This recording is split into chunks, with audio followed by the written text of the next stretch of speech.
Hello dear student, welcome to our channel teachers creator. इस class में discuss करेंगे most important questions of pedagogy of physical science BEd first year IGU Meerpur Rewari students के लिए। ये जो आपके पेडागोजी सब्जेक्ट होते हैं, ये थोड़े से इनके क्वेश्चन जो होते हैं वो सेम होते हैं, बस आपके कंटेंट अलग अलग हो जाते हैं। ठीक है, तो इनके क्वेश्चंस बहुत ही आप एक तरीके से, जैसे जिनके दो सब्जेक्ट हैं, कोई किसी का फिजिकल और बायोलॉजिकल साइंस होगा, तो अगर वो अपना बायोलॉजिकल साइंस प्रिपेयर कर लेता है तो फिजिकल में बड़ी हेल्प मिल जाती है। सेम फिजिकल और मैथमेटिक्स है, तो कोई फिजिकल का कर लेता है तो मैथमेटिक्स में हेल्प मिल जाती है, क्योंकि आपको पता चल जाता है कि पेडागोजी एनालिसिस क्या है, ठीक है, कंटेंट एनालिसिस क्या है, कैसे लिखने होते हैं। तो ये सभी टॉपिक्स कुछ ऐसी चीज़ें हैं जो आपको पता चल जाती हैं। ठीक है, तो एक आप तैयार करते हैं तो दूसरे में आपको हेल्प मिल जाती है। सो यहाँ पर टोटल 4 यूनिट्स का डिस्कस करेंगे आपसे। वीडियो पसंद आती है तो लाइक शेयर कमेंट जरूर करें और सब्सक्राइब करना ना भूलें, ताकि नेक्स्ट वीडियो की नोटिफिकेशन आपको मिल जाया करे। बेल आइकन को प्रेस कर दीजिएगा। सो स्टार्ट करते हैं यूनिट 1 का question number 1। Differentiate between aims and objective. What are the aims of teaching physical science at secondary school stage and senior secondary school stage? Explain it. लक्ष्यों तथा उद्देश्यों के बीच अंतर स्पष्ट कीजिए।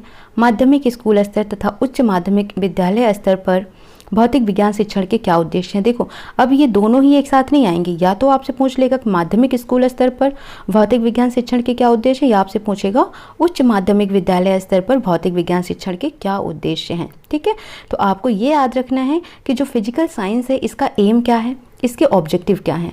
तो आपको इसके नीड, एम, ऑब्जेक्टिव, ठीक है, कॉन्सेप्ट, इन सभी चारों चीज़ों को तैयार कर लेना है, ताकि आप डिफरेंस भी आ जाए तो आप आसानी से इसको कर सकें। नेक्स्ट क्वेश्चन आता है, explain the concept nature scope of physical science in detail, discuss it place in the school curriculum. भौतिक विज्ञान की अवधारणा क्या है, इसकी प्रकृति कैसी होती है, इसका क्षेत्र का विस्तृत क्या है, यानी कि कहाँ कहाँ पर इसके स्कोप हैं, इसका वर्णन करना है। विद्यालयी पाठ्यक्रम में इसके स्थान पर चर्चा कीजिए। थर्ड क्वेश्चन है, discuss the Bloom's taxonomy of educational objective, qualities and responsibilities of physical science teacher. ठीक है, जो फिजिकल साइंस टीचर होते हैं उनकी क्वालिटी क्या होनी चाहिए, रिस्पॉन्सिबिलिटीज क्या होती हैं उनकी, ये बताना है। साथ ही साथ ब्लूम टैक्सोनॉमी को भी बताना है। ब्लूम टैक्सोनॉमी बहुत ही इंपॉर्टेंट हो जाता है पेडागोजिकल सब्जेक्ट में। ब्लूम की शिक्षा उद्देश्यों की वर्गीकरण प्रणाली की विवेचना कीजिए। भौतिक विज्ञान के शिक्षक के गुणों और जिम्मेदारियों की विवेचना कीजिए।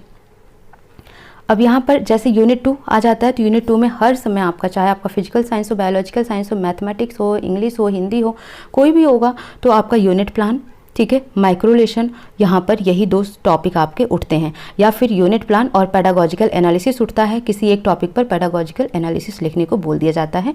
तो यूनिट 2 के आपके केवल यही 2 क्वेश्चन ही बनते हैं।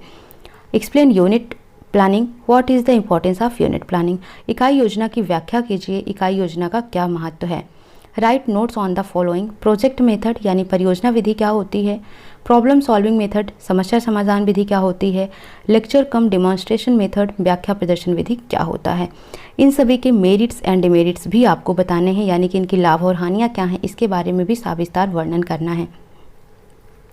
What do you mean by micro teaching. Explain any 2 skills like skill of questioning, skill of explaining, micro teaching skills along with their components in detail. ठीक है, तो यहाँ पर बताना है सूक्ष्म शिक्षण से आप क्या समझते हैं। किन्हीं 2 जैसे प्रश्न कौशल क्या है और व्याख्यान कौशल क्या है, इन दोनों के सूक्ष्म शिक्षण कौशल को बताना है। साथ ही साथ सूक्ष्म शिक्षण कौशल का उनके घटकों सहित विस्तृत वर्णन भी करना है। नेक्स्ट क्वेश्चन आता है, What is difference between content analysis and pedagogical analysis? Explain the process of pedagogical analysis in detail. विषय वस्तु विश्लेषण तथा शैक्षिक विश्लेषण में अंतर स्पष्ट कीजिए। शैक्षिक विश्लेषण की प्रक्रिया का विस्तृत वर्णन कीजिए। Do pedagogical analysis of any one topic, किसी एक विषय का शैक्षिक विश्लेषण कीजिए। First one is atomic structure, जिसको परमाणु संरचना कहते हैं। फ्रिक्शन, जिसे घर्षण कहते हैं। ट्रांसमिशन ऑफ हीट, ऊष्मा का संचरण। एनर्जी एंड इट्स टाइप, ऊर्जा और इसके प्रकार। तो ये बहुत ही आसान टॉपिक हैं, आप सभी को पता है। इन सबकी बेसिक डिफिनीशंस आपको पता होगा। परमाणु संरचना क्या होती है, फ्रिक्शंस क्या होते हैं, हीट क्या होता है, तो ये सभी पता होगा। जब आपको ये पता होगा तो पेडागोजिकल एनालिसिस लिखना आसान है। वाटर एज यूनिवर्सल सॉल्वेंट, पानी एक सार्वभौमिक विलायक। मैग्नेटिज्म, चुंबकत्व, इन्वायरमेंट एंड पोल्यूशंस, वातावरण और प्रदूषण। ठीक है, तो इन पे क्वेश्चंस बनते हैं, इसीलिए आपको इतने टॉपिक दिए हैं कि आप इनमें से कोई भी 3-4 प्रिपेयर कर लीजिए अपने अकॉर्डिंग। नेक्स्ट आता है, explain the principle and step in construction of an achievement test in physical science. भौतिक विज्ञान के शिक्षण में उपलब्ध परीक्षण की रचना के सिद्धांतों तथा पदों का वर्णन कीजिए। तो ये अचीवमेंट टेस्ट क्या होता है, ठीक है, इसका भी वीडियो मैंने बना रखा है असेसमेंट फॉर लर्निंग वाले में, तो आप वहाँ से जाकर देख सकते हैं। अदरवाइज आप अपने बुक से प्रिपेयर कर सकते हैं, तो प्रिपेयर कर लीजिएगा। Explain measurement, evaluation, grading and examination and it's type also. मापन क्या है, मूल्यांकन क्या है, श्रेणीकरण यानी कि ग्रेडिंग को बोलते हैं, ठीक है, व परीक्षा तथा उसके प्रकार की व्याख्या कीजिए। What do you mean by objective type test? Explain the characteristic and advantage of objective type test. वस्तुनिष्ठ परीक्षाओं का क्या अर्थ है, वस्तुनिष्ठ परीक्षाओं की विशेषता तथा गुणों का व्याख्या कीजिए। Differentiate between formative and summative evaluation, निर्माणात्मक और रोगात्मक मूल्यांकन में अंतर स्पष्ट कीजिए। ठीक है, तो ये आपको पढ़ लेना है। ये समेटिव है तो इस, ठीक है,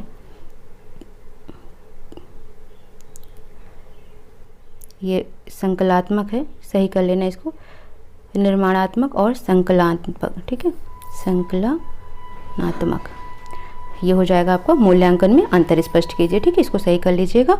नेक्स्ट, अब कोई क्वेश्चन नहीं, यही आपका आखिरी है। तो यहाँ पर इतना याद रखना डियर स्टूडेंट, ठीक है, कि अभी आपके इंपॉर्टेंट क्वेश्चंस हैं और कुछ बच्चों की जैसे डिमांड है कि इनके PDF बनाइए, इनकी अपलोड कर दीजिए वीडियो। ठीक है, तो आप सभी को बता दूं कि बहुत ही ज़्यादा मतलब अभी आप लोगों को ये वीडियो प्रोवाइड कर पा रही हूँ, अदरवाइज हेल्थ इशू बहुत ज़्यादा ही है, ठीक है, तो नहीं हो पाता है इसकी वजह से। अदरवाइज मैं आप सभी की हेल्प करती, जितना हो सकेगा, जितना भी हो सकेगा मैं अपनी तरफ से पूरी कोशिश करूँगी वीडियो बनाने की।